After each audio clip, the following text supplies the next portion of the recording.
అయితే ఇప్పటి వరకు మన కిసాన్ గ్రోలో మన 10 ప్రొడక్ట్స్ ఏవైతే ఉన్నాయో వాటి గురించి ఒక్కొక్క సెషన్‌లో డెప్త్‌గా మనం మాట్లాడుకోవడం జరిగింది. ప్రతి ప్రొడక్ట్‌ని ఏ స్టేజెస్‌లో వాడాలి, ఎలా వాడాలి అన్నదైతే మాట్లాడుకున్నాం. కానీ అందరికీ ఉన్న డౌట్ ఏంటి అనంటే ఏ క్రాప్‌లో ఎలా యూజ్ చేయాలి అని చాలా మంది క్వెషన్ రైజ్ చేస్తున్నారు. అయితే ఈరోజు మన ఫస్ట్ క్రాప్ వచ్చేసి రైస్ తీసుకుంటున్నాము. ఎందుకంటే సీజన్ స్టార్ట్ అవుతుంది. మాక్సిమం చాలా వరకు కూడా మనకి ప్యాడీ క్రాప్ ఉంటుంది కాబట్టి ప్యాడీ క్రాప్‌నైతే ఫస్ట్ సెలెక్ట్ చేసుకోవడం జరిగింది. సో, దాని గురించి ఈరోజు డెప్త్‌గా కొంచెం ఇన్ఫర్మేషన్ మాట్లాడేసుకుందాం. మన ఫస్ట్ క్రాప్ వచ్చేసి ప్యాడీ అండి. అయితే ఆల్ ఓవర్ మన ప్రపంచంలోని 150 మిలియన్ హెక్టార్స్‌లో మన ప్యాడీ అనేది పండించడం జరుగుతుంది. మన ఆంధ్ర, తెలంగాణ ఈ 2 స్టేట్‌లో చూసుకున్నట్లయితే దగ్గర 4 మిలియన్ హెక్టార్‌లో పండిస్తున్నాం. అంటే ఓన్లీ మన 2 స్టేట్స్ నుంచే మనం దగ్గర 11.5 మిలియన్ టన్నులు అంటే చిన్న విషయం కాదండి ఇది. అంత పెద్ద కల్టివేటెడ్ క్రాప్‌ని మనం ఈరోజు డిస్కస్ చేసుకోబోతున్నాము. అంటే దీని అర్థం ఏంటి అనంటే మీరు డిస్ట్రిబ్యూటర్స్ అందరూ కూడా ఎవరైతే ఈ క్లాస్‌లో జాయిన్ అయ్యి ఉన్నారో వాళ్ళందరూ కూడా ఈ ఇన్ఫర్మేషన్‌ని కొంచెం ఎక్కువ ఇంట్రెస్ట్‌తో, ఎక్కువ కాన్సంట్రేషన్‌తో వినాల్సి ఉంది అవసరం.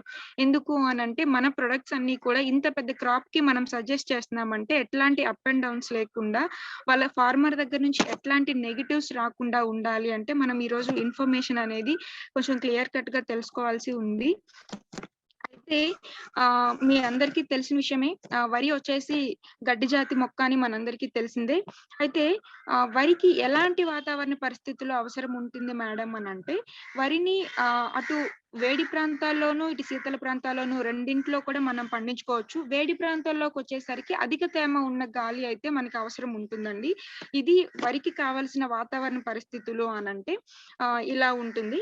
అయితే ఈ వరికి టెంపరేచర్స్ ఎలా ఉండాలి అనంటే మాక్సిమం వరి పంట మనం వేసినప్పటి నుంచి లాస్ట్ హార్వెస్టింగ్ స్టేజ్ వరకు కూడా మనకి కావాల్సింది మినిమం అంటే యావరేజ్ అని అంటారు కదండి. ఆ యావరేజ్ టెంపరేచర్ వచ్చేసి 20 నుంచి 35 డిగ్రీస్ సెంటిగ్రేడ్ అనేది అవసరం ఉంటుంది. అయితే ఈ 20-35 డిగ్రీస్ అనేది ఒక్కొక్క స్టేజ్ ని బట్టి సెల్సియస్ అనేది మారుతూ ఉంటుంది అవసరం అనేది. అయితే గ్రోత్ అండ్ డెవలప్మెంట్ స్టేజ్ మనందరికీ తెలిసిన విషయం ఏంటంటే మొక్కల్లో ఎదుగుదల మరియు అభివృద్ధి అనేది చాలా ముఖ్యమైన దశ. అవునా?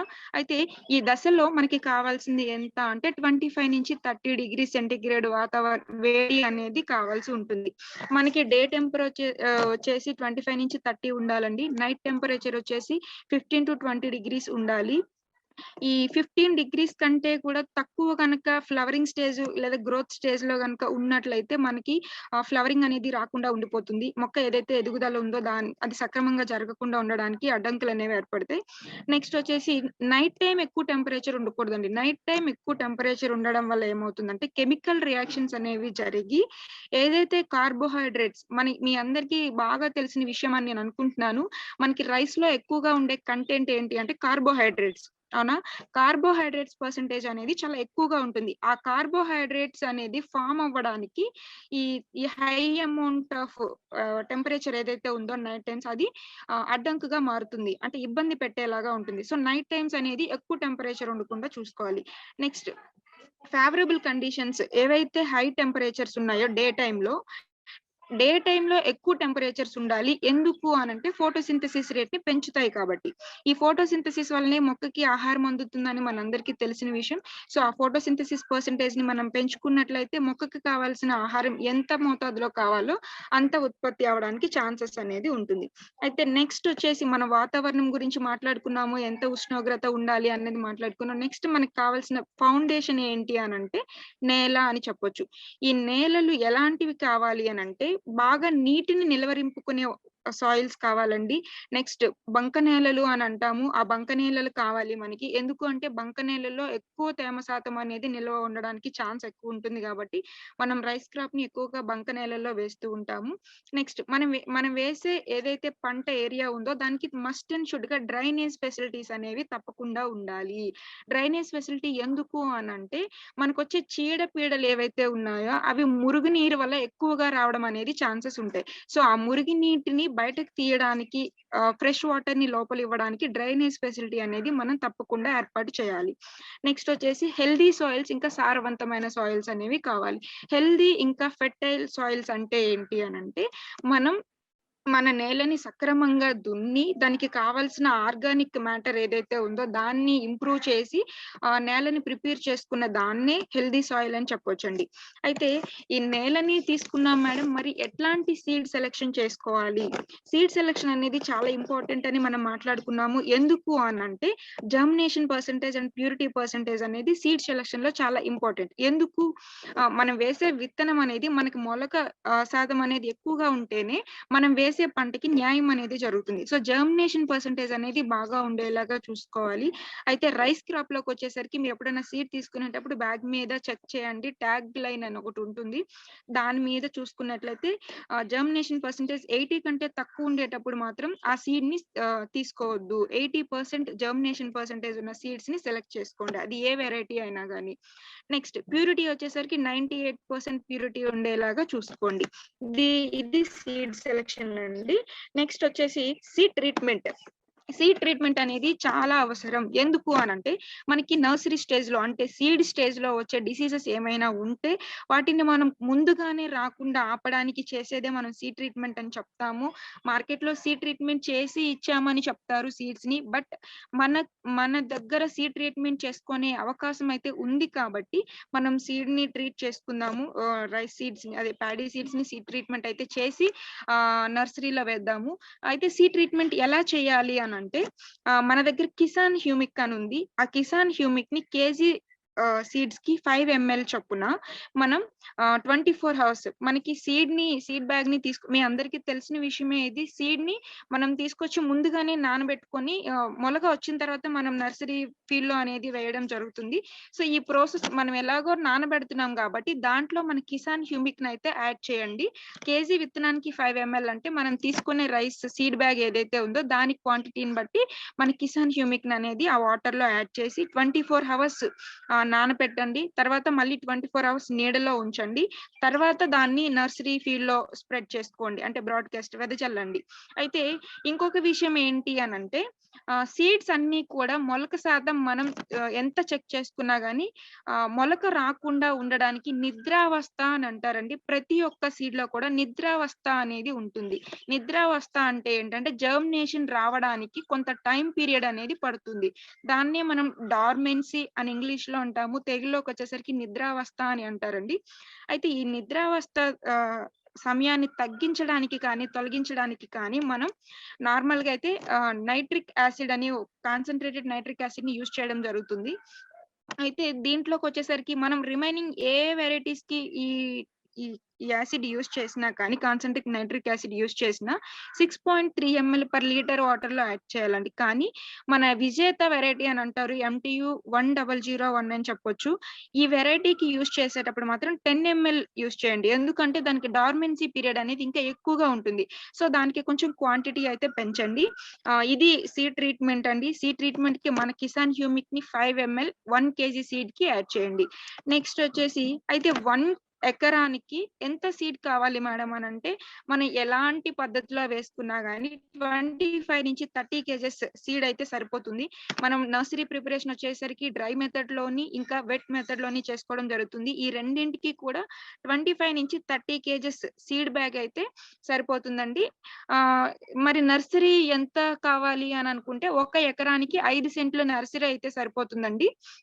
సో 5 సెంట్ల నర్సరీ గనుక మనం తీసుకున్నట్లయితే 1 ఎకరానికి ప్లాంట్ పాపులేషన్ ఏదైతే ఉంటుందో పర్టికులర్ స్పేసింగ్ తో మనం ఈజీగా ట్రాన్స్ప్లాంటింగ్ అయితే చేసుకోవచ్చు. అయితే 1 సెంటికి ఎంత సీడ్ పడుతుంది అని అంటే 5 kg సీడ్ వరకు పడుతుందండి. 1 సెంటికి 5 kgs అంటే 5 సెంట్స్ కి 5 into 5 అండి, 25 kgs మినిమం అప్ టు 30 అని ఎందుకు అన్నామంటే, ఇన్ కేస్ మనకి సీడ్లింగ్స్ ఏమన్నా అటు ఇటు అయినా గానీ ఎక్స్ట్రాగా మనకి అవసరం ఉంటుంది కాబట్టి 25 to 30 kgs సీడ్ అయితే మనం తీసుకోవడం అనేది జరుగుతుంది. నెక్స్ట్ వచ్చేసి సోయింగ్ టైం. సోయింగ్ టైం ఎప్పుడు చేస్తాము అని అంటే, మనకి జూన్ మంత్ సోయింగ్ ఎప్పుడు అనంటే నర్సరీలో అండి. మనం ఇప్పుడు సోయింగ్ గురించి మాట్లాడుకునేది నర్సరీలో మనం విత్తనం ఎప్పుడు వేయాలి అన్నది ఇప్పుడు మనం మాట్లాడుకుంటున్నాము. అయితే మనకి జూన్‌లో ఫస్ట్ వర్షం ఏదైతే పడుతుందో దాని తర్వాత మనందరం కూడా నర్సరీ ప్రిపేర్ చేసుకొని దాంట్లో విత్తనాలను వెదజల్లడం అనేది జరుగుతుంది.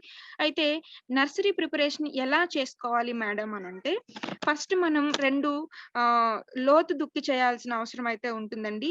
లోతు దుక్కి బాగా చేయడం వల్ల ఏమవుతుందంటే ముందు పంట అవశేషాలు కావచ్చు, లేదా పురుగు కావచ్చు ఏమైనా ఉంటే బయటకొచ్చేసి ఈ వేడి ఏదైతే ఉంటుందో వాటికి చనిపోవడం అనేది జరుగుతుంది. నెక్స్ట్ సాయిల్ అంతా కూడా లూజ్ అయ్యే ఛాన్స్ ఉంటుంది. అంటే పెద్ద పెద్ద గడ్డల్లాగా ఉంటుంది వరి పొలాలైతే. సో అవి మెత్తపడడానికి కావచ్చు, నెక్స్ట్ మనం వేసే క్రాప్‌కి మొత్తం ఫీల్డ్ సమానంగా ఉండాలన్న వీటన్నిటికి కూడా డీప్ ప్లవింగ్ అనేది అవసరం. నెక్స్ట్ పడ్లింగ్ అండి. దమ్ము చేస్తాము.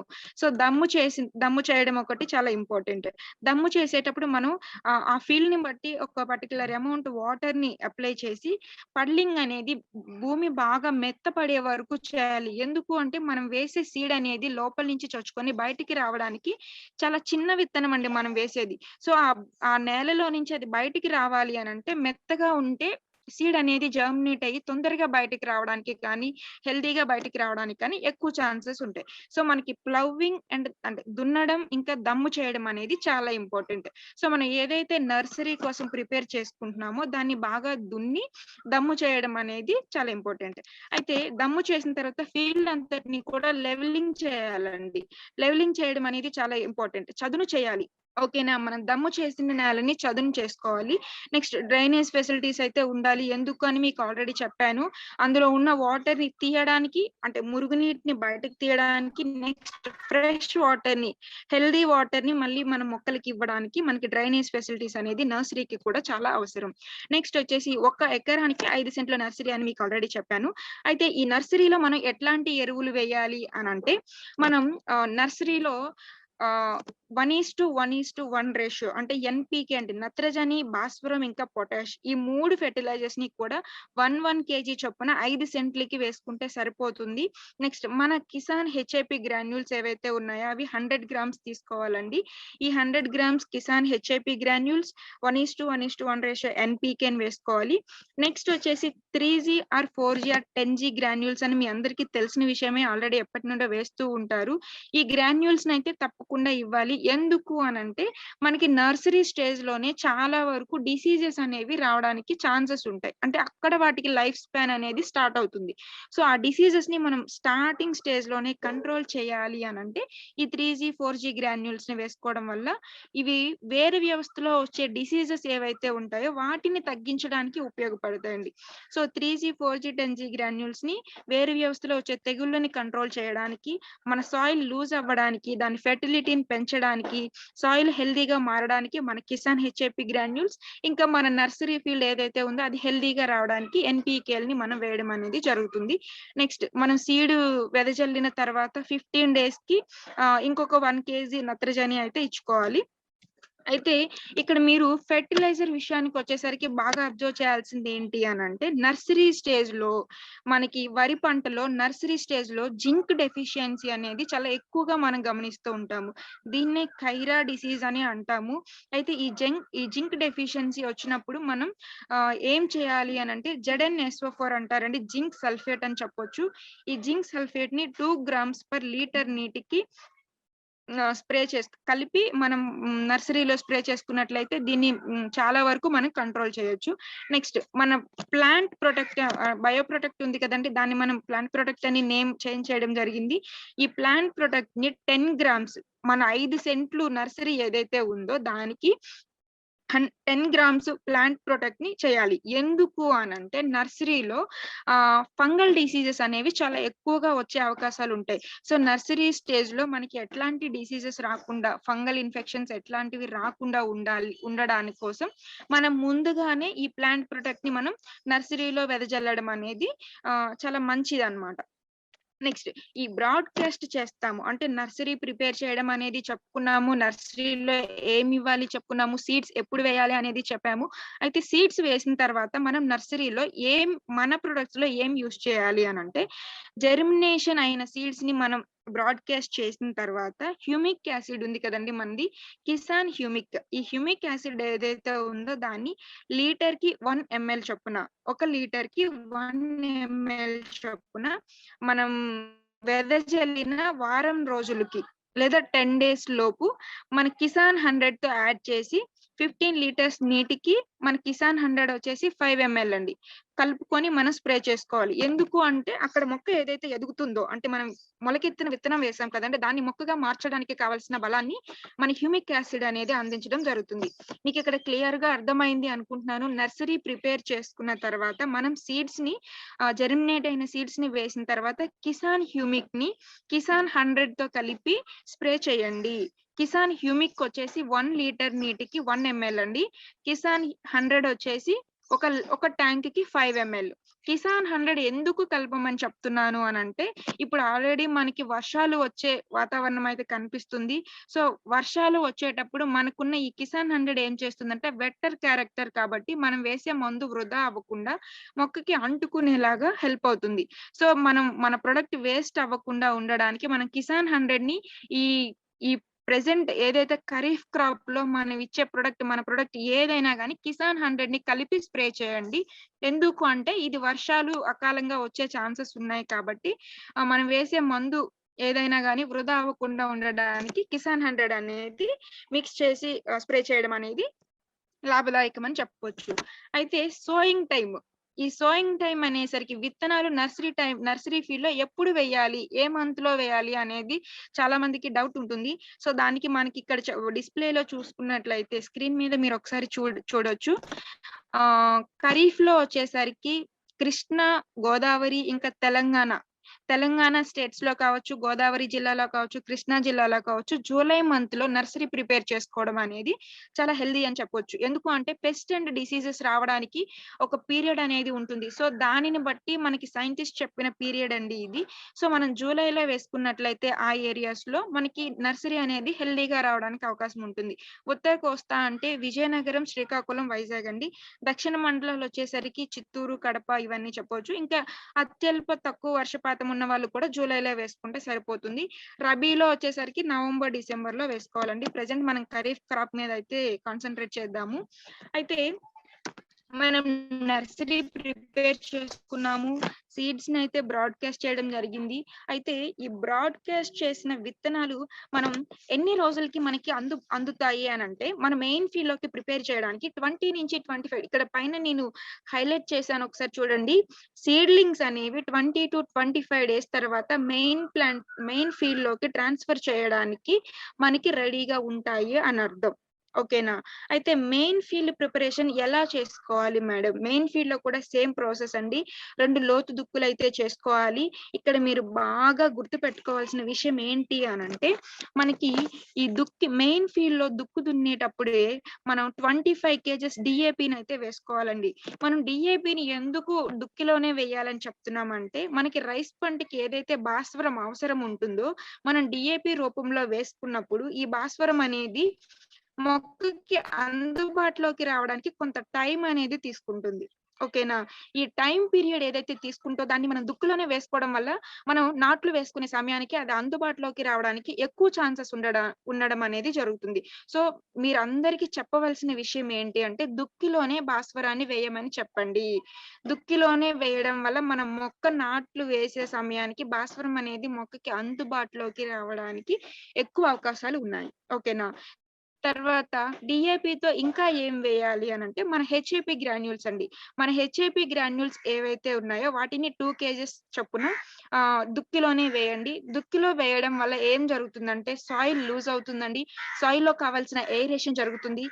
సాయిల్‌లో ఉన్న కర్బన శాతాన్ని పెంచుతుంది. అంటే నేలని ఆరోగ్యంగా మారుస్తుంది.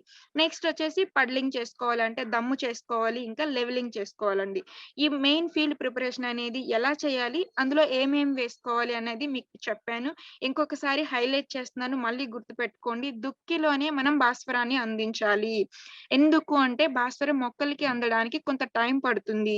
సో, ఆ టైం మొక్కలకి మనం నాట్లు వేసే సమయానికి భాస్వరం ముందుగా వేసుకోవడం వల్ల అందుతుంది కాబట్టి దుక్కిలోనే వేసుకుందాం. ఓకేనా? ఇది ఫార్మర్స్‌కి మీరు ఇన్ఫార్మ్ చేయండి. నెక్స్ట్ మన కిసాన్ హెచ్ఏపీ గ్రాన్యూల్స్‌ని కూడా వేద్దాము. ఎందుకు అనంటే సాయిల్ కండిషన్‌ని ఇంప్రూవ్ చేద్దాము. మొక్కకి అనుగుణంగా మార్చుకుందాం. ఓకేనా? అయితే ఈ కిసాన్ హెచ్ఏపీ గ్రాన్యూల్స్‌ని వేసాము. డీఏపీని వేసుకున్నాము. మనం కొత్తగా లాంచ్ చేయబడిన ఒక ప్రొడక్ట్ ఉందండి. కిసాన్ ఈల్డ్. ఈ కిసాన్ ఈల్డ్ వచ్చేసి ఎకరానికి 300-500 గ్రాములైతే మనం వేయాలండి. ఈ కిసాన్ ఈల్డ్ ఎయడం వల్ల ఏమవుతుందంటే మనం వేసే ఆహ్, నర్సరీ నుంచి మనం మెయిన్ ఫీల్డ్‌కి ట్రాన్స్‌ఫర్ చేస్తాము. అవునా?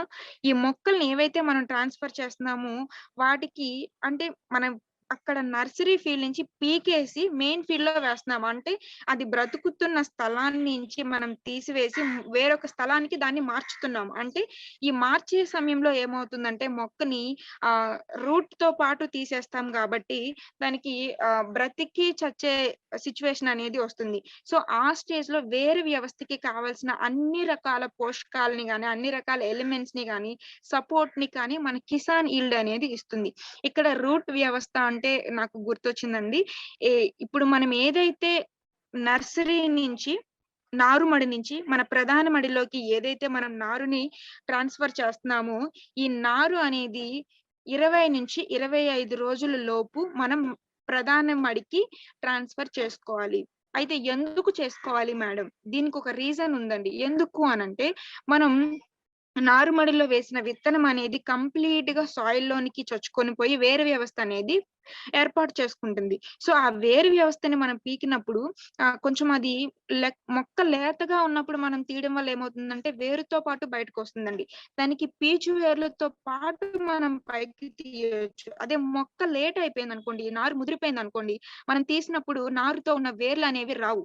సో, మళ్ళీ మనం ప్రధాన పొలంలో వేసుకునేటప్పుడు ఆ వేర్లు ఫార్మ్ అవ్వడానికి మళ్ళీ టైం పడుతుంది. దీనంతటికి మళ్ళీ మొక్క అనేది సక్రమంగా పెరగదు. సో, మనం 20-25 డేస్‌లో గనుక కరెక్ట్‌గా ట్రాన్స్‌ప్లాంటింగ్ చేసుకున్నట్లయితే పీచు వేర్లు ఏదైతే ఆహారాన్ని తీసుకునే వేర్లు ఏవైతే ఉన్నాయో వాటితో పాటు మనం ట్రాన్స్‌ప్లాంట్ చేస్తే మొక్క తొందరగా మెయిన్ ఫీల్డ్‌లో ఇనర్ట్ అయిపోయి అంటే ఆ భూమిలో అలవాటు పడి వేర్లనేవి లోపలికి చొచ్చుకొని మొక్క నిలబడడానికి ఛాన్సెస్ అనేవి ఉంటుంది.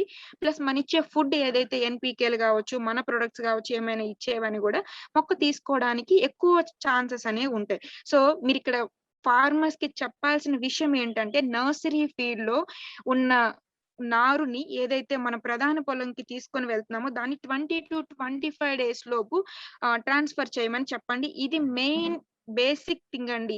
ఇది ఎప్పుడైతే మనం కరెక్ట్‌గా చేస్తామో మెయిన్ ఫీల్డ్‌లో మనం చాలా వరకు ఆహ్, ఈ పోషకాల్ని గావచ్చు, ఎక్స్‌ట్రా మందుల్ని గావచ్చు ఇవ్వడం అనేది చాలా ఖర్చు తగ్గించొచ్చు. సో, ఈ ఖర్చు తగ్గించాలి అంటే మనం 20-25 డేస్ లోపు నారునైతే ట్రాన్స్‌ఫర్ చేసుకోవాలి. అయితే ప్లాంట్ పాపులేషన్ అండి మనం వేసుకునే రకాలనేవి డిఫరెంట్ డిఫరెంట్‌గా ఉంటాయి. కాల పరిమితి ఎక్కువగా తీసుకుంటాము, తక్కువ ఉన్నది తీసుకుంటాము. ఒక్కొక్క పంట 120 ఉంటుంది. ఒక్కొక్క పంట 150 రోజుల వరకు ఉంటుంది. సో, మనం వేసుకునే రకాన్ని బట్టి మనకి ఇన్ని టిల్లర్స్ అనేవి వస్తున్నాయా లేదా అనేది చూసుకోవాలి. తక్కువ కాల పరిమితి ఉన్న మొక్కలకి 66 పిల్లర్స్ అనేవి ఉండాలండి. సారీ టిల్లర్స్ ఉండాలండి. టిల్లర్స్ అంటే పిలకలు. మనకేవైతే పిలకలొస్తున్నాయో అవి తక్కువ కాల పరిమితి యేసుకునేటప్పుడు 66 అనేవి ఉండాలి. అంత ఉండాలి అనంటే మనం 15-10 సెంటీమీటర్స్ స్పేసింగ్ అనేది ఇచ్చుకోవాలి. మొక్కకి 15 సెంటీమీటర్లు, రోకొచ్చేసరికి 10 సెంటీమీటర్స్ డిస్టెన్స్ అనేది ఇవ్వడం మనం చూసుకోవాలి. నెక్స్ట్ వచ్చేసి మనం ఇక్కడ చూసుకున్నట్లయితే దమ్ము ఎలా చేయాలి? ఏ ఏంటి అనేది ఇక్కడ క్లారిటీగా చూసుకోవచ్చు. నెక్స్ట్ చదును చేయడం. వాటర్ పెట్టిన తర్వాత ఫీల్డ్ లెవెలింగ్ చేయడం అనేది జరుగుతుంది. అయితే ఆహ్, ట్రాన్స్‌ప్లాంటింగ్ చేసేటప్పుడు మనం అంటే మాన్యువల్‌గా ఫీల్డ్‌లో వేస్తూ ఉంటాము. నెక్స్ట్ వచ్చేసి ట్రాన్స్‌ప్లాంటర్ ద్వారా కూడా చేస్తాము. ఈ మధ్య ఎక్కువగా ట్రాన్స్‌ప్లాంటర్ ద్వారానే నారుని మనం మెయిన్ ఫీల్డ్‌లోకి ట్రాన్స్‌ఫర్ చేయడం అనేది జరుగుతుంది. సో, ఈ ట్రాన్స్‌ప్లాంటర్ ద్వారా చేయడం గాని, లేదా మనం మాన్యువల్‌గా అంటే మనుషుల ద్వారా మనం ఒడవడం గాని, ఏది చేసినా కానీ ఇక్కడ 2 అయితే మనం ఇంపార్టెంట్‌గా చేయాల్సినవి ఉన్నాయండి. ఆ 2 ఏంటి అనంటే మనం నారుని నర్సరీ నుంచి తీసుకొనొచ్చేటప్పుడు దాని చిగుర్లు ఏవైతే ఉన్నాయో అక్కడ మీకు ఫోటోలో ఒకసారి చూసినట్లయితే చిగుర్లు తుంచేయాలండి. చిగుర్లు తుంచేయడం వల్ల ఎందుకు తుంచాలి? తుంచడం వల్ల ఏం జరుగుతుంది అనంటే మనకి నర్సరీ ఫీల్డ్ లో వచ్చే డిసీజెస్ ఏమైతే ఉన్నాయో వాటి గుడ్లు అనేవి ఆ ఆ చిగుర్ల మీద ఉంటుంది కాబట్టి అవి మెయిన్ ఫీల్డ్ కి ట్రాన్స్ఫర్ అవ్వకుండా మనం అక్కడే తుంచేయడం వల్ల సగం వరకు పెస్ట్ అండ్ డిసీజెస్ ని మనం కంట్రోల్ చేయొచ్చు. సో చిగుర్లు అనేవి తుంచేయాలి. నెక్స్ట్ వచ్చేసి రూట్ ఫీడింగ్ టెక్నిక్ అండి. ఫస్ట్ వచ్చేసి చిగుర్లను తుంచేయాలి.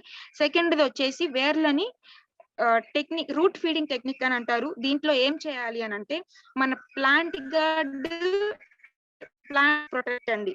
మన ఫంగిసైడ్, బ్యాక్టీరియసైడ్ ఏవైతే ఉన్నాయో మన ప్లాంట్ గార్డ్ ఇంకా ప్లాంట్ ప్రొటెక్ట్ అండి. ఈ రెండింటిని 200 లీటర్ల నీటిలో 200 లీటర్ల నీటికి 200 గ్రాములు ప్లాంట్ ప్రొటెక్ట్ అండి, 200 ml ప్లాంట్ గార్డ్ ని మిక్స్ చేసేసి మనం ఏదైతే నర్సరీ నుంచి ఈ నారుని తీసుకొస్తున్నామో ఆ వేర్లు అన్నిటిని కూడా ఆ ద్రావణంలో ముంచి తర్వాత ప్రధాన పొలంలో వేయమని చెప్పండి.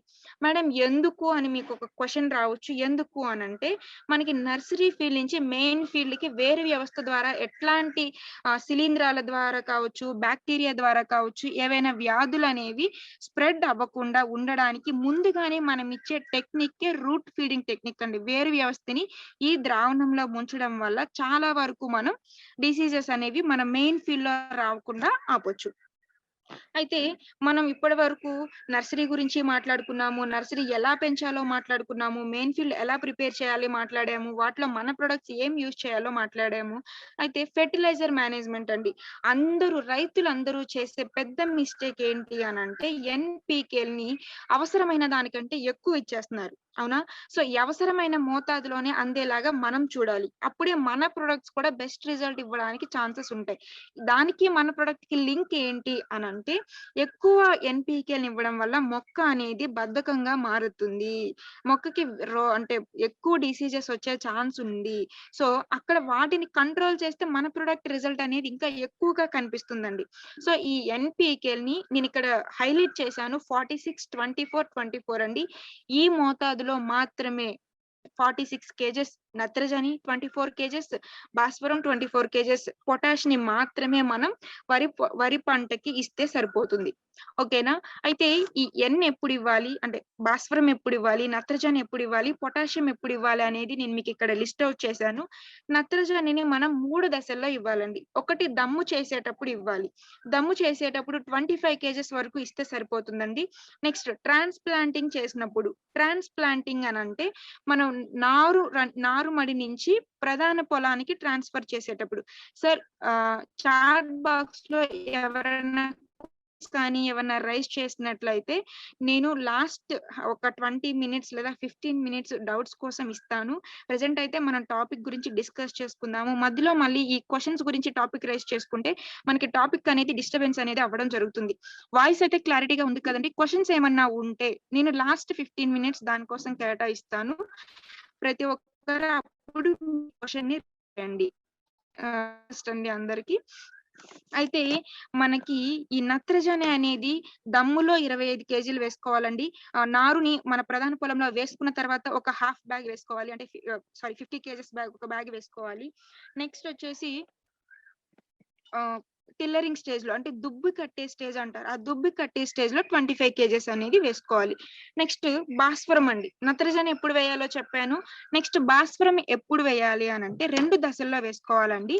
ఒకటి దున్నేటప్పుడు మనం ఏదైతే ఫీల్డ్ దున్నుతున్నామో అప్పుడు వేసుకోవాలి 25 kgs ని. నెక్స్ట్ దుబ్బు కట్టేటప్పుడు ఇంకొక 25 kgs వేస్తే సరిపోతుంది. ఈ మోతాదులో వేసుకుంటే మనం ఏదైతే ఎన్పికే 46, 24, 24 చెప్పామో కరెక్ట్ గా మొక్కకి అందడం అనేది జరుగుతుందండి. నెక్స్ట్ సెలైన్ సాయిల్స్, చౌడు నేలలు అని అంటారు. ఈ చౌడు నేలల్లో వరి పండించే వాళ్ళు ఎవరైనా ఉంటే వాళ్ళు డిఏపి కాకుండా ఎస్ఎస్పి రూపంలో భాస్వరాన్ని అందించండి. డిఏపి రూపంలో కంటే ఎస్ఎస్పి రూపంలో వేయడం వల్ల మొక్కకి బాగా అందుబాటులోకి ఉండడం అనేది జరుగుతుంది. సో ఎస్ఎస్పి వేసేటప్పుడు ఎంత మోతాదులో వేయాలంటే 2 bags అండి. ఒకటి దుక్కిలో ఒక 1 bag, నెక్స్ట్ టిల్లరింగ్ అప్పుడు ఒక బ్యాగ్ ఇచ్చుకుంటే సరిపోతుంది. నెక్స్ట్ పొటాష్ అండి. అంటే ఈ పొటాష్ ఏదైతే ఉందో దాన్ని మనం పానికల్ అంటే కంకి ఫార్మ్ అవుతది చూడండి. ఈ కంకి ఏర్పడే వరకు కూడా మనకి పొటాష్ అవసరం అనేది ఎట్లాంటిది కూడా ఉండదు. ఎందుకు అనంటే ఈ పొటాష్‌ని మనం పానికల్ స్టేజ్‌లో వేసుకోవాలి. ఎందుకు అనంటే మొక్క తనకున్న బలాన్ని కానీ, శక్తిని కానీ ప్రతి ఒక్క సైకిల్‌ని కంప్లీట్ చేసుకొని పానికల్ కంకి ఏర్పడే స్థాయికొచ్చేసరికి దానికి శక్తి అనేది తగ్గిపోతుంది. సో, ఆ టైంలో మనం పొటాష్‌ని ఇస్తే మొక్కకి వ్యాధి నిరోధక శక్తి అనేది పెరుగుతుంది.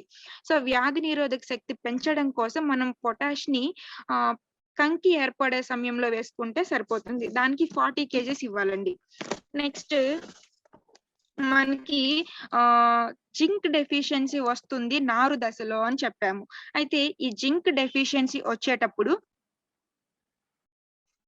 అయితే ఈ జింక్ డెఫిషియన్సీ వస్తుందని మాట్లాడుకున్నాం. కానీ ఎక్కడొస్తుంది? ఎలా వస్తుంది అనంటే ఆహ్, మనకి ఓల్డర్ లీవ్స్ అంటారు. అంటే నేల దగ్గర నుంచి చూసుకుంటే కింద నుంచి వచ్చే ఆకులు ఏవైతే ఉన్నాయో వాటిల్లో ఎక్కువగా కనిపిస్తుందండి. ఈ జింక్ డెఫిషియన్సీ అనేది. అక్కడ మీరు ఫోటోలో చూసుకున్నట్లయితే ఆకులన్నీ కూడా అట్లా తుప్పు పట్టినట్టు లేదా యెల్లోయిష్ కలర్‌లోకి మారిపోయి అంత దాని మీద రస్ట్ అంటే తుప్పు ఫార్మ్ అయిపోతుందండి. దీన్నే జింక్ డెఫిషియన్సీ అని చెప్తాము.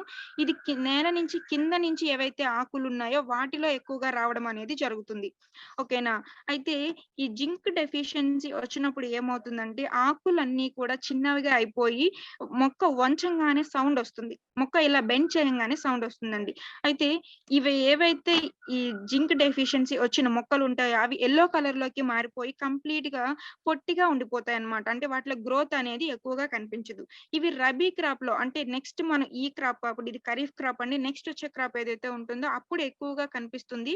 ఈ ఈ ప్రాంతంలో కూడా కనిపించే అవకాశాలు అంటే కూలింగ్ కండిషన్స్ ఉండేటప్పుడు ఇటువంటివి రావడానికి జింక్ డెఫిషియన్సీ రావడానికి ఎక్కువ అవకాశం ఉంది కాబట్టి సో జింక్ డెఫిషియన్సీ వచ్చినట్లయితే ZnSO4 అని అంటారు.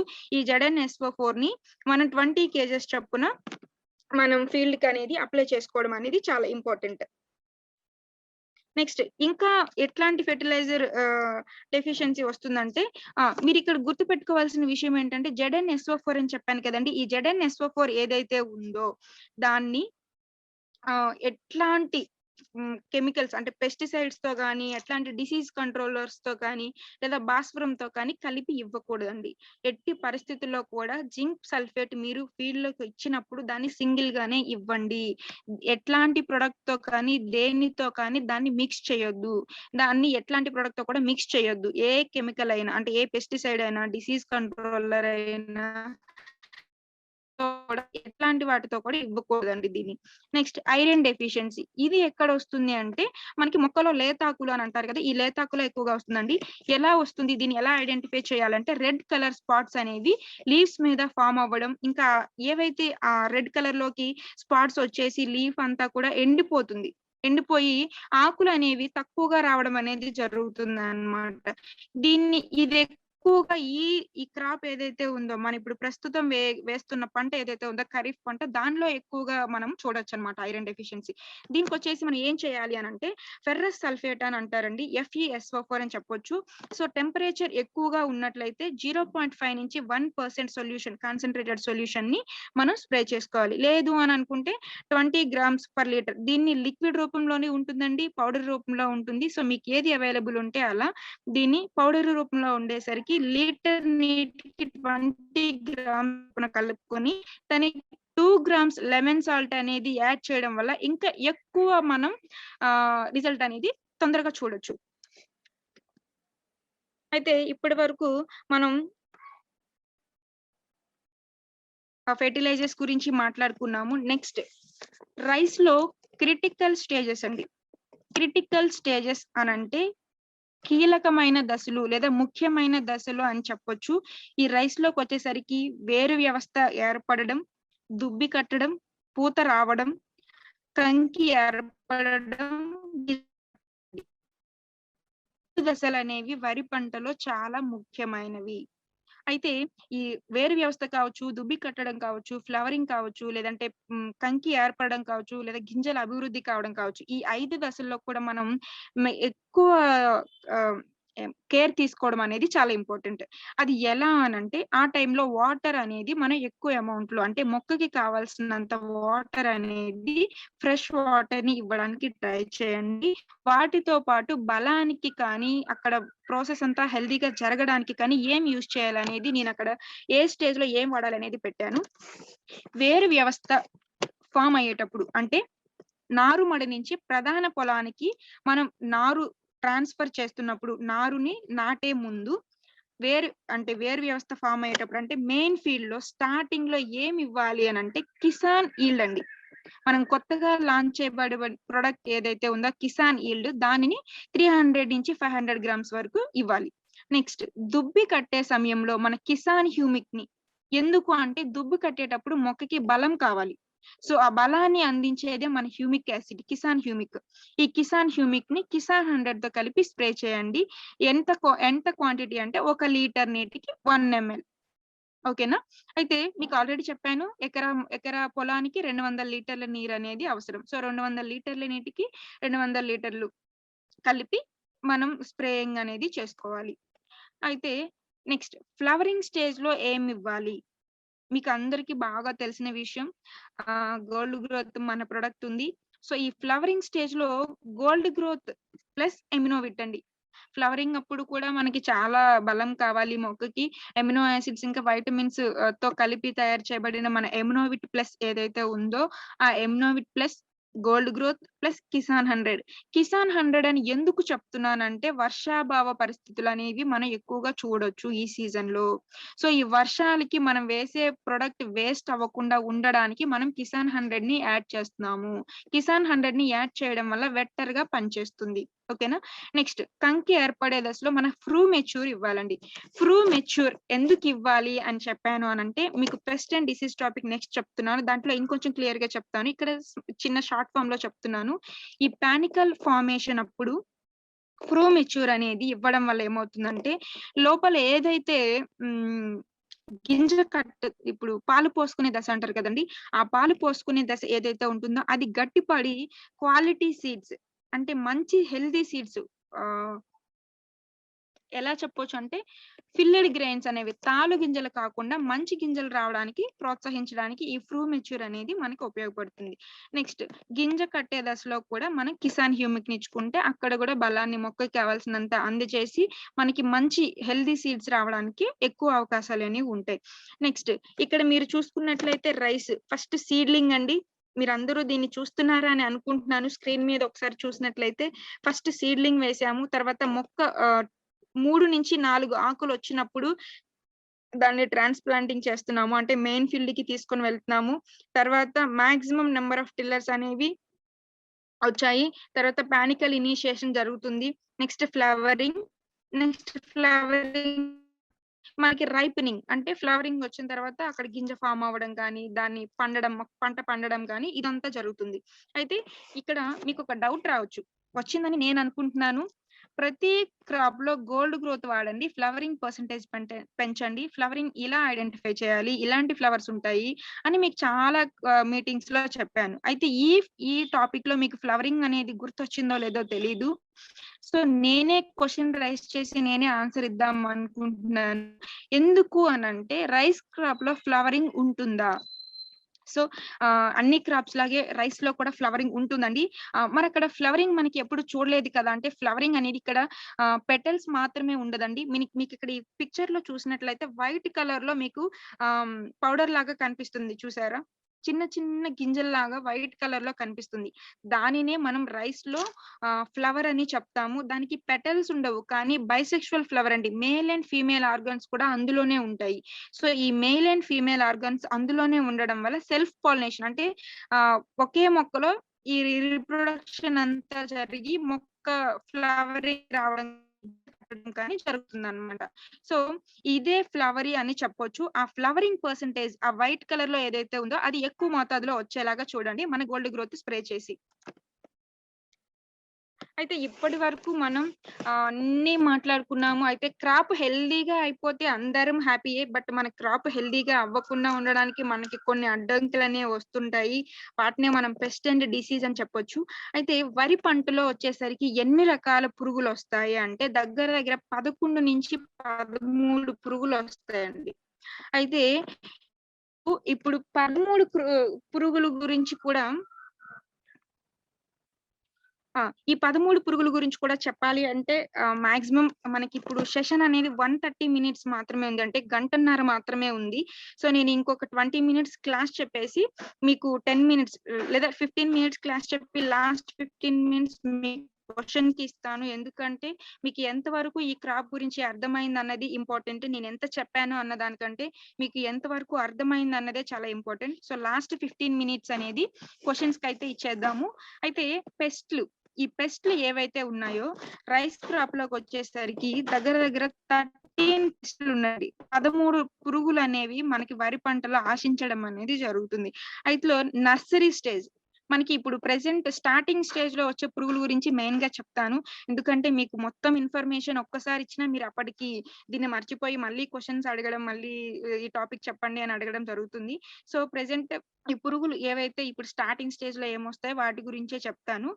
అయితే జర్మినేషన్ స్టేజ్ అంటే మొలక ఎత్తేటప్పుడు మనకి నారు మడిలో మొలకెత్తిన గింజల్ని ఏవైతే మనం వెదజల్లడం జరుగుతుందో, ఈ ఈ మొలకెత్తిన విత్తనాలలో రూట్ ఫార్మ్ అవుతున్న స్టేజ్‌లో స్టెమ్ బోరర్ అని అంటారు. ఈ స్టెమ్ బోరర్ అనేది మనకి నర్సరీ ఫీల్డ్ నుంచి స్టార్ట్ అవుతుందండి. అంటే విత్తనం మొలక వేసినప్పటి నుంచి ఈ స్టెమ్ బోరర్ అనేది రావడం జరుగుతుంది. ఈ స్టెమ్ బోరర్ వేరు వ్యవస్థలో అభివృద్ధి చెందుతుంది. ఓకేనా? ఈ వేరు వ్యవస్థలో అభివృద్ధి చెందుతుంది కనుక, ఇది వేరు వ్యవస్థలో అలా ఉండి నర్సరీ ఫీల్డ్‌లో దీని ఎఫెక్ట్ ఏం చూపించదండి. మెయిన్ ఫీల్డ్‌కి ట్రాన్స్‌ఫర్ చేసినప్పుడు దుబ్బి కట్టేటప్పుడు దీని ఎఫెక్ట్ అంతా చూపిస్తుంది. సో, దుబ్బి కట్టేటప్పుడు ఏం చేస్తుందంటే ఇది వేరు వ్యవస్థ ద్వారా కణుపుల్లోకి వెళ్ళిపోయి ఆ స్టెమ్ కాండానంతా కూడా తొలుచుకొని తీసి మొక్క అనేది ఫార్మ్ అవ్వకుండా మొక్కని పీకినప్పుడు ఈజీగా వచ్చేయడం కావచ్చు, లేదా పైకి ఫుడ్ ట్రాన్స్‌ఫర్ అవ్వకపోవడం కావచ్చు. సో, దీనివల్ల తాలుగింజలనేవి ఎక్కువగా రావడం అనేది జరుగుతుంది. తాలుగింజలు ఎప్పుడు ఏర్పడతాయండి? దానికి సరైన ఆహారం అందనప్పుడు. అవునా? సో, దాని సరైన ఆహారం అందాలంటే రూట్ వ్యవస్థ నుంచి స్టెమ్‌కనేది కనెక్షన్ ఉండాలి. ఆ కనెక్షన్ ఏదైతే ఉందో దాన్ని కట్ చేసేస్తుంది మన స్టెమ్ బోరర్. అయితే స్టెమ్ బోరర్ అని ఎలా ఐడెంటిఫై చేయాలి అంటే, మీరిక్కడ చూసినట్లయితే దాని రెక్కల మీద బ్లాక్ కలర్ స్పాట్ అనేది కనిపిస్తుందండి. ఇది మనం మెయిన్ ఫీల్డ్‌లో చూస్తాము. నర్సరీ ఫీల్డ్‌లో దీని ఉధృతి అయితే ఏముండదు. కాకపోతే దీని రూట్ ఇనిషియేషన్ స్టేజ్ ఏదైతే ఉందో దాంట్లో బాగా ఎక్కువగా నర్సరీ స్టేజ్‌లో ఇది ఎక్కువగా రావడం అనేది జరుగుతుంది. సో, ఈ నర్సరీ స్టేజ్‌లో దీన్ని కంట్రోల్ చేయడం అనేది మనకి చాలా ఇంపార్టెంట్. ఈ నర్సరీ స్టేజ్‌లో దీన్ని కంట్రోల్ చేయాలి అనంటే, మనం అక్కడ ముందుగానే చెప్పుకున్నాము రూట్ ఫీడింగ్ టెక్నిక్. సో, వేరు వ్యవస్థలో ఎట్లాంటి పురుగు ఉధృతి, ఎట్లాంటి తెగులు కానీ రాకుండా ఉండడానికి ముందుగానే మనం ప్లాంట్ గార్డ్‌ని, ప్లాంట్ ప్రొటెక్ట్‌ని అనేది ఇవ్వడం అనేది జరిగింది. ప్లస్ మీకు 3జీ ఇంకా 4జీ లేదా 10జీ గ్రాన్యూల్స్ మీకున్న అవైలబిలిటీని బట్టి ఆ గ్రాన్యూల్స్‌ని కూడా గుళికల్ని కూడా ఇవ్వడం అనేది జరిగింది. సరే ఇక్కడ గుళికలు అంటే నాకు వేరే పాయింట్ ఒకటి పెట్టుకోవాల్సిన విషయం ఏంటి అంటే, మనం పొలానికి గుళికల్ని వేసేటప్పుడు మన హెచ్ఏపీ గ్రాన్యూల్స్ ఇవ్వాలండి. అలాగే 3జీ, 4జీ, 10జీ గ్రాన్యూల్స్‌ని కూడా ఇవ్వాలి. ఎందుకు అనంటే, మన కిసాన్ హెచ్ఏపీ గ్రాన్యూల్స్ అనేవి సాయిల్ కండిషన్‌ని ఇంప్రూవ్ చేయడానికి. ఈ 3జీ, 4జీ, 10జీ గ్రాన్యూల్స్ అనేవి ఎట్లాంటి పురుగు కానీ, తెగులు కానీ రాకుండా మొక్క హెల్తీగా పెరగడానికి. మీకు క్లారిటీగా అంటే డిఫరెన్స్ అర్థమైందని అనుకుంటున్నాను. సో, మనం రూట్ ఫీడింగ్ టెక్నిక్ అనేది తప్పకుండా అందించాలి. అయితే నెక్స్ట్ నర్సరీలో ఎక్కువగా వచ్చేది ఏంటి అనంటే గాల్‌మిడ్జ్ అండి. ఉల్లికోడు. మీరు వినే ఉంటారు. దీన్ని ఉల్లికోడు అని అంటాము. అయితే ఇది నర్సరీ స్టేజ్‌లో చాలా ఎక్కువగా కనిపిస్తుంది. ఈ నర్సరీ స్టేజ్‌లో ఇది రావడం వల్ల ఏమవుతుందంటే లీఫ్ అంతా కూడా దీనికి కావాల్సిన పోషకాలు ఇవి అందకపోవడం వల్ల ఎక్కువగా ఉండడం వల్ల పోషకాలు అందక కింద మీరు ఒక ఫోటో ఉంది చూసినట్లయితే కాడలన్నీ కూడా ఉల్లి కాడల్లాగా అంటే గట్టిగా ఫామ్ అయ్యి ఉల్లి కాడల్లాగా బయటికి రావడం అనేది జరుగుతుంది. అంటే లీఫ్ ఓపెన్ గా రాకుండా ముడుచుకొని ఉల్లి కాడలాగా వస్తుంది. దాన్ని అందుకే ఉల్లికోడు అని చెప్తామండి. సో ఈ ఉల్లికోడు అనేది నర్సరీ స్టేజ్ లో బాగా ఎక్కువ ఉధృతితో వచ్చే పురుగు ఏదైనా ఉంది అంటే ఉల్లికోడు అని చెప్పండి. అయితే ఒకవేళ మీరు ముందుగానే మనం 3G 4G 10G గ్రాన్యూల్స్ ని వేస్తున్నాం కాబట్టి చాలా వరకు వీటిని కంట్రోల్ చేసే అవకాశం అయితే ఉంది. లేదు ఉధృతి ఎక్కువగా ఉంది అనుకుంటే ఇంకా ఒకసారి నర్సరీలో దీని ప్రెజెన్సీ అంటే ఈ పురుగుని మీరు గమనించినట్లయితే మళ్ళీ ఒకసారి 3G 4G 10G గ్రాన్యూల్స్ ఏవైతే ఉన్నాయో వాటిని పొలంలో అప్లై చేయండి. ఎంత మోతాదులో చేయాలి ఏంటి అని అంటే ఈ 3G 4G 10G గ్రాన్యూల్స్ అనేవి 50 గ్రామ్స్ అండి. నారుమడి కనుక మీరు చూసినట్లయితే మొలకెత్తిన తర్వాత 50 గ్రామ్స్ 4-8 గ్రాన్యూల్స్ ని మనం 15 days కి ఇచ్చుకున్నట్లయితే ఈ పురుగుని చాలా వరకు మనం కంట్రోల్ చేయొచ్చు. లేదా కార్బోఫ్యూరాన్ గ్రాన్యూల్స్ అంటాము, వాటిని కూడా మనం వేయొచ్చండి. అయితే దీన్ని ముందుగా అంటే మనం జూలైలో కాకుండా కొంచెం ముందుగానే మనం నర్సరీ కనుక వేసేస్తే అట్లాంటి ఫీల్డ్స్ లో ఈ గాల్మిర్చి ఉల్లికోడ అనేది ఎక్కువగా రావడం జరుగుతుంది. సో మనం ఇన్ టైంలో మాత్రమే సోయింగ్ చేయాలి, ఇన్ టైంలోనే నర్సరీ ప్రిపేర్ చేసుకోవాలి, కరెక్ట్ టైంలోనే మెయిన్ ఫీల్డ్ కి ట్రాన్స్ఫర్ చేయాలి. ఇదంతా కరెక్ట్ గా జరిగితేనే మనకి పురుగు ఉధృతి కూడా రాకుండా ఉండడానికి ఎక్కువ అవకాశాలు అనేవి ఉంటాయి. సో మీకు చెప్పాను, నర్సరీ ఫీల్డ్ లో ఈ 2 పురుగులు మాత్రమే మనకి ఎఫెక్ట్ చేయడం అనేది జరుగుతుంది. వేరే వాటి వల్ల అయితే దుబ్బి కట్టినప్పటి నుంచి వాటి డ్యామేజ్ ఉంటుంది. నర్సరీలో అయితే ఎట్లాంటి డ్యామేజ్ ఉండదు. సో ఈ రెండింటికి మీరు కేర్ తీసుకుంటే సరిపోతుంది. నెక్స్ట్ పురుగుల గురించి మీకు ఈ క్రాప్ డెవలప్మెంట్ అయ్యే తర్వాత మీకు చెప్పడం అనేది జరుగుతుంది. ఎందుకు అంటే ఒకటేసారి ఇన్ఫర్మేషన్ ఇచ్చినా కన్ఫ్యూజ్ అవుతారు. సో అందుకనే ఇప్పుడు నర్సరీ ఫీల్డ్ లో వచ్చే పెస్ట్ల గురించి మాత్రమే చెప్పడం జరుగుతుందండి. నెక్స్ట్ తెగుళ్ళు. ఇప్పుడు వరి పంటలో వచ్చే పురుగుల గురించి మాట్లాడుకున్నాం. తెగుళ్ళు అండి. తెగుళ్ళు వచ్చేసరికి మనకి 2 రకాల తెగుళ్ళు వస్తాయి. ఒకటి ఫంగల్ శిలీంధ్ర తెగులు, ఇంకా బ్యాక్టీరియా తెగులు. ఈ శిలీంధ్ర తెగులు ఏవైతే ఉన్నాయో ఈ శిలీంధ్రం వల్ల లీఫ్ బ్లాస్ట్ అగ్గి తెగులు అని అంటారు. దీన్ని మీరందరూ వినే ఉంటారు, అగ్గి తెగులు అని చెప్పొచ్చు. ఈ అగ్గి తెగులు అనేది మనకి స్టార్టింగ్ స్టేజ్ లో అంటే నారుమడి నుంచి ఇది రావడం అనేది జరుగుతుంది. అయితే ఈ నారుమడి నుంచి వచ్చినప్పుడు దాని సిమ్టమ్స్ ఎలా ఉంటాయి అంటే మొక్క మీద మొత్తం కూడా మీరు ఇక్కడ చూడండి, ఫీల్డ్ అంతా కూడా మధ్యలో రౌండ్ గా కాలిపోయినట్టు కనిపిస్తుంది. అంటే గ్రీన్ కలర్ అంతా కోల్పోయి బ్రౌన్ కలర్ లోకి అంటే గోధుమ కలర్ లోకి మారిపోయింది. అంటే క్లోరోఫిల్ కంటెంట్ లాస్, మొక్కలు కూడా తక్కువ అయిపోయినాయి, టిల్లర్స్ కూడా అసలు ఎక్కువ ఫామ్ కాలేదు, మొక్క హెల్దీగా లేదు. నెక్స్ట్ చూస్తే పంట అంతా కూడా ఎండిపోయినట్టు కనిపిస్తుంది. సో ఈ ఫంగల్ డిసీజ్ ఏదైతే లీఫ్ బ్లాస్ట్ ఉందో, ఈ లీఫ్ బ్లాస్ట్ రావడం వల్ల ఫీల్డ్ అంతా కూడా ఇలా అయిపోవడం అనేది జరుగుతుంది. ఇది ఫంగల్ డిసీజ్ అండి. సో దీని కంట్రోల్ కి ఏం వాడాలో మీ అందరికీ బాగా తెలుసు. మన దగ్గర ఫంగిసైడ్ ఉంది, అదే ప్లాంట్ ప్రొటెక్ట్. 1 లీటర్ నీటికి 1 గ్రామ్ చొప్పున మనం స్ప్రే చేసుకుంటే సరిపోతుంది. ఈ ఫంగల్ డిసీజ్ ని ఎలా ఐడెంటిఫై చేయాలి ఏంటి అనేది మీకు ఒక క్రాప్ లో ఇది 3 స్టేజెస్ లో వస్తుందండి. ఈ ఫంగల్ డిసీజెస్ అనేది, లీఫ్ బ్లాస్ట్ అనేది ఒకటి లీఫ్ మీద అంటే ఆకు డెవలప్ అయ్యేటప్పుడు వస్తుంది, ఇంకొకటి కనుపుల మీద వస్తుంది, ఇంకొకటి వెన్ను ఫామ్ అయ్యే స్టేజ్ లో. అయితే ఈ లీఫ్ స్టేజ్ లో వచ్చేటప్పుడేమో పంట అంతా ఇలా కాలిపోయినట్టు అయిపోతుందండి. అదే కనుపుల మీద వచ్చింది అనుకోండి, కుళ్ళిపోయిన మచ్చలు అనేవి, కనుపుల దగ్గర కుళ్ళిపోయిన మచ్చలు అనేవి కనిపిస్తుంది. అదే వెన్ను అంటే గింజలు ఫామ్ అయ్యేటప్పుడు వచ్చింది అనుకోండి, ఆ కంకి అనేది బాగా మెడ విరుపు అని అంటారు దాన్ని, అది కంప్లీట్ గా వంగిపోతుంది అనమాట. ఈ డ్యామేజెస్ ని చూడవచ్చు మనం లీఫ్ బ్లాస్ట్ వల్ల. సో దీని కంట్రోల్ కి మనం ఇవ్వాల్సింది ఫంగిసైడ్ ఏదైతే ఉందో ప్లాంట్ ప్రొటెక్ట్. ఈ ప్లాంట్ ప్రొటెక్ట్ ని 1 గ్రామ్ చొప్పున 1 లీటర్ నీటికి యాడ్ చేసుకొని చేయాలి. నెక్స్ట్ వచ్చేసి లీఫ్ బ్లైట్ అండి. ఇవన్నీ కూడా మనకి ఎక్కువగా వచ్చే డిసీజెస్ స్టార్టింగ్ స్టేజ్ లో, అందుకే మీకు రెడ్ కలర్ లో హైలైట్ చేయడం అనేది జరిగింది. ఓకేనా. నెక్స్ట్ లీఫ్ బ్లైట్ అండి. ఇది బ్యాక్టీరియా వల్ల వస్తుంది. అయితే ఈ బ్యాక్టీరియా వల్ల వచ్చే లీఫ్ బ్లైట్ ఎలా ఉంటుందంటే, ఇక్కడ పైన పిక్చర్ చూడండి, ఆకు ఈనె అంటారు కదండి, ఆ ఈనెకి అటువైపు ఇటువైపు 2 వైపులా కూడా తుప్పు, తుప్పు ఎలా అయితే ఉంటుందో అట్లా బ్రౌన్ కలర్ మచ్చలొచ్చేసి దాని లోపలంతా కూడా వైట్ కలర్‌గా ఫార్మ్ అయిపోతుంది. అంటే అక్కడ క్లోరోఫిల్ కంటెంట్ అనేది కంప్లీట్‌గా తగ్గిపోతుంది. సో, ఇట్లా తుప్పు మచ్చలు ఏర్పడిపోయి కంప్లీట్‌గా క్రాప్ అలా అలా డ్యామేజ్ అయిపోయి పూర్తిగా చనిపోవడం అనేది జరుగుతుంది. ఇది బాక్టీరియల్ లీఫ్ బ్లైట్ అండి. నెక్స్ట్ లీఫ్ స్పాట్ వచ్చేసరికి ఇట్లా ఇటుకు రంగు మచ్చలనేవి మొత్తం బ్లాక్ కలర్‌లో మారిపోయి ఇక్కడ మొత్తం ఇదేంటంటే ఈ లీఫ్ స్పాట్ వచ్చేసరికి ఆహ్, ఆకు దశలో గనక అంటే లీఫ్ ఫార్మేషన్ స్టేజ్‌లో గనక మనం కంట్రోల్ చేయకపోతే సీడ్స్ కూడా మనకేవైతే గ్రెయిన్స్ మనకి విత్తనాలు అంటే మనకి రైస్ ఏదైతే వస్తుందో హార్వెస్టింగ్ స్టేజ్‌కి, ఆ స్టేజ్‌కొచ్చేసరికి మనకి కంప్లీట్‌గా దానికి కూడా స్ప్రెడ్ అయిపోయే ఛాన్సెస్ ఉంటుంది. సో, ఇవి స్టార్టింగ్ స్టేజ్‌లో మనకొచ్చే డిసీజెస్ అండి. సో, మీకు దీనికి ఏం యూజ్ చేయాలో ఆల్రెడీ తెలుసు. మన ప్లాంట్ గార్డ్ బాక్టీరియాని చంపడానికి మనం యూజ్ చేసేది ఏంటి అంటే ప్లాంట్ గార్డ్ అండి.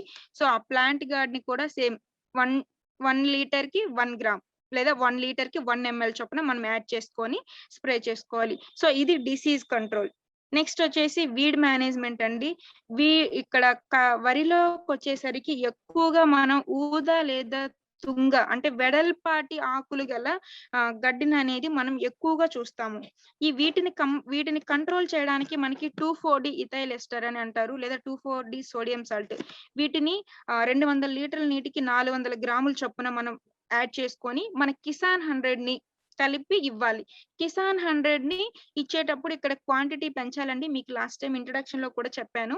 ఇక్కడ మనం హెర్బిసైడ్స్ ఏవైతే కలుపు మొక్కల్ని చంపడానికి మనం ఇది ట్రీట్మెంట్ వాడుతున్నాం కాబట్టి, ఇక్కడ కిసాన్ 100 అనేది కొంచెం ఎక్కువ అమౌంట్ అవసరం ఉంది. ఎందుకు అంటే కలుపు మొక్కలు చావడం అనేది కొంచెం ఎక్కువ టైం ప్రాసెస్ కాబట్టి కిసాన్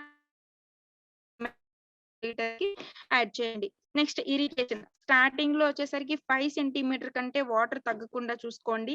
నెక్స్ట్ వాటర్ అనేది అలా అలా నుంచి మెయింటైన్ చేస్తే సరిపోతుంది.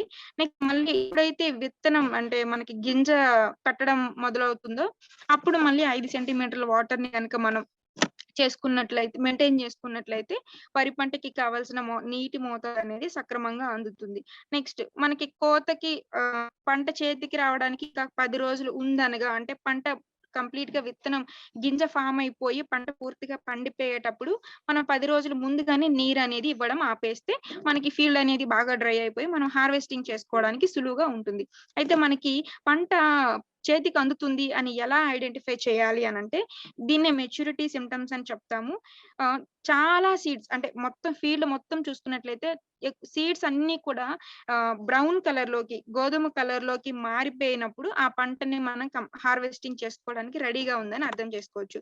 అయితే హార్వెస్టింగ్ చేసేటప్పుడు 20-22% మాయిశ్చర్ ఉండేలాగా చూసుకొని మన హార్వెస్టింగ్ అనేది చేయాలి. నెక్స్ట్ ఆహ్, హార్వెస్టింగ్ చేసేసాము. హార్వెస్టింగ్ అంటే ఏంటి అంటే మనకేదైతే ఎకనామిక్ పార్ట్ గింజలతో ఉన్న పార్ట్ ఏదైతే ఉందో దాన్ని కంప్లీట్‌గా మనం నేల దగ్గర నుంచి కింద దుబ్బి వదిలేసి కట్ చేసుకుంటాము. దీన్ని పొలంలోని 3-4 డేస్ అట్లనే పొలంలో ఉంచేయడం వల్ల ఏమవుతుందంటే సూర్యరశ్మికి అది దాంట్లో ఉండే మాయిశ్చర్ అనేది తీసేసి మనకి నెక్స్ట్ థ్రెషింగ్ చేసుకోవడానికి గాని వీటన్నిటికి కూడా అనువుగా ఉండడం అనేది జరుగుతుంది. అయితే థ్రెషింగ్ చేసేటప్పుడు మనం గడ్డి నుండి గింజల్ని వేరు చేయడం అనేది జరుగుతుంది. దీన్ని మనం యానిమల్ పవర్‌తో చేస్తాము, లేదా ట్రాక్టర్స్‌తో చేస్తాము, లేదా బల్లల మీద కొట్టి చేస్తాము. సో, ఇలా ఏ విధంగా చేసినా గాని థ్రెషింగ్ అనేది గింజలు పాడవకుండా మనం సెపరేట్ చేసుకోవడం అనేది చాలా ఇంపార్టెంట్. నెక్స్ట్ వచ్చేసి తూర్పు ఆరబట్టడం అంటారు. తూర్పు ఆరబట్టడం అంటే అది గాలికి మనం ఎగరబోస్తాం కదండీ అది. మనకి సీడ్స్‌ని హెల్తీగా సెపరేట్ చేయడానికి అందులో గడ్డి, చెదారం ఇలాంటివన్నీ కూడా సెపరేట్ చేయడానికి చేసే ప్రాసెస్‌ని మనం విన్నోయింగ్ అని చెప్పొచ్చు. దీన్ని మనం గాలి సహాయంతో మనం చేసుకోవడం అనేది జరుగుతుంది. లేదు గాలి అవైలబుల్‌గా లేదు అంటే అక్కడ గాలి వీచేది తక్కువగా ఉంది అనుకుంటే మనం ఫ్యాన్స్ సహాయం తీసుకొని ఈ విన్నోయింగ్ అనేది చేస్తాం. నెక్స్ట్ డ్రైయింగ్ చేసేటప్పుడు దీన్ని సీడ్స్ అన్నిటిని కూడా పలుచగా వాటిని ఎండబెట్టి ఒక 2-3 డేస్ లేదా 3-4 డేస్ ఇప్పుడు ఇప్పుడు కండిషన్స్ అన్నీ కూడా వర్షాభావ పరిస్థితులు కాబట్టి 3-4 డేస్ టైం అయితే పడుతుంది. అంతకంటే ఎక్కువ టైం గూడా పట్టొచ్చు. ఎందుకంటే అంటే సన్‌లైట్ అనేది తగలాలి. అప్పుడు మాయిశ్చర్ లెవెల్స్ అనేవి 12-14%కి రీచ్ అయినప్పుడు మనం స్టోరేజ్ చేసుకునేటప్పుడు మన రైస్ విత్తనాలనేవి మనకి ఎక్కువ రోజులు నిల్వ ఉండడానికి ఛాన్స్ ఉంటుంది. మాయిశ్చర్ కంటెంట్ 12-14 కంటే ఎక్కువ ఉండేటప్పుడు ఏమవుతుందంటే, మనం స్టోరేజ్ చేసేటప్పుడు కూడా శిలీంధ్రాలనేవి వాటికి అటాక్ అవ్వడం కావచ్చు, పాడవడం కావచ్చు ఉంది. అయితే ఇప్పటివరకు మీకు రైస్ క్రాప్ గురించి మన ప్రొడక్ట్స్ ఏం యూజ్ చేయాలి? ఎలా యూజ్ చేయాలి? ఎందుకు యూజ్ చేయాలని మనం ప్రతిదీ మాట్లాడుకున్నాము. దీంట్లో మెయిన్ పాయింట్స్ ఏంటి అనంటే, మనం విత్తనాల్ని నాటడానికి ముందే సీడ్ ట్రీట్మెంట్ చేయాలి. ఇది అందరూ గుర్తుపెట్టుకోవాల్సిన విషయం. ఈ 5 పాయింట్లు కూడా. సీడ్ ట్రీట్మెంట్ అనేది చాలా అవసరం. సీడ్ ట్రీట్మెంట్‌కి మన కిసాన్ హ్యూమిక్‌ని యూజ్ చేస్తాం.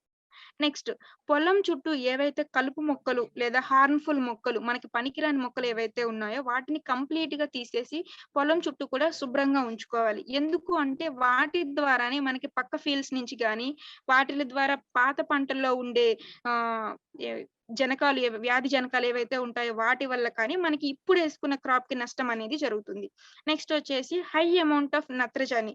నత్రజనిని ఎక్కువ ఇవ్వద్దు. ఎక్కువ మోతాదులో ఇవ్వడం వల్ల ఏమవుతుందంటే, పంట పొడవుగా పెరుగుతుంది కానీ, మనకి ఈల్డ్ అనేది తక్కువగా రావడం జరుగుతుంది. ప్లస్ ఎక్కువ వ్యాధులు రావడానికి అవకాశం ఉంటుంది.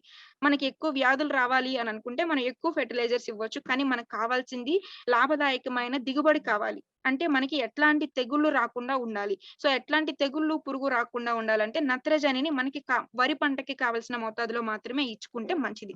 Next tip cuttings. మనం నర్సరీ నుంచి మెయిన్ ఫీల్డ్‌కి ట్రాన్స్‌ఫర్ చేసేటప్పుడు చిగుళ్ళు ఏవైతే ఉన్నాయో వాటిని తుంచేయాలి. ఖచ్చితంగా తుంచాలి. ఎందుకు అంటే ఆ స్టేజ్‌లో వచ్చే పురుగులన్నిటిని, అంటే ఆ స్టేజెస్‌లో వచ్చే డిసీజెస్ కావచ్చు, పురుగు కావచ్చు, ఏదైనా ఆ చిగుర్ల మీద ఉంటే మెయిన్ ఫీల్డ్‌కి ట్రాన్స్‌ఫర్ అవ్వకుండా దానిని అక్కడే ఆప్ చేయాలి అనంటే కటింగ్స్ అనేవి చేయాలి.